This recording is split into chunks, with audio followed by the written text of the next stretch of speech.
Partalar arxasında əyləşmişik və hər birimizin gələcəyin təməli məhz bu partalar arxasında qoyulub. Sadəcə bir fərq var. Əvvəllər təkcə kitablarla keçirdiksə dərsləri, indi bura kompüter də daxildir.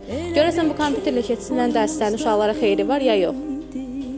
Məncə neçə illərdir işləyirəm və bu son dövrlərdə web təhsilin, kompüterin dərsə tətbiqi çox gözəl nəticələr verir. Nədir nəticə? Nəticə odur ki, artıq uşaqlar sərbəst, fərdi çalışa bilirlər, axtarışlar edə bilirlər, müəyyən layihələr barədə fikirləşə bilirlər. Verilmiş tapşırıqlara artıq əzbərçilik deyil, müəyyən axtarışlar, məlumatlar toplamaqla hər hansı bir nəticəyə gəlirlər. Bizim şagirdlərimizin çox gözəl layihələr işləyirlər. Müxtəlif fənlərdən, tarixdən, informatikadan, riyaziyyatdan.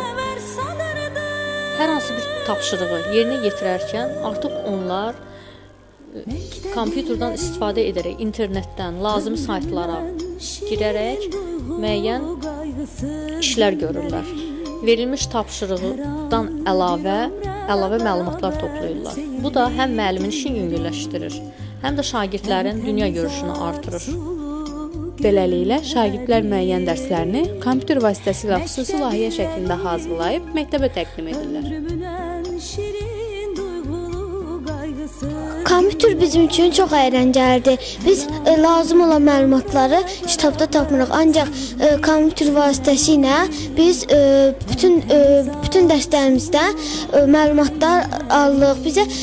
Bizə riyaziyyatdan planetlər haqqında məlumat lazım idi. Ancaq o kitabda yox idi. Biz onu kompüter vasitəsilə internetə girib həmin məlumatları topladıq və dərsdə danışdıq. Apardığımız sorğulardan belə nəticəyə gəldik ki, 2009-cu ildə qəbul edilən təhsil haqqında qanunda İKT-nin tətbiqi müəllim və şagirdlərin işini asanlaşdırır, dərsin mükəmməl mənimsəməsinə şərait yaradır.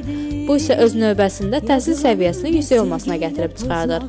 Hazırladı Aygün Seyidova, xüsusi olaraq ASA üçün.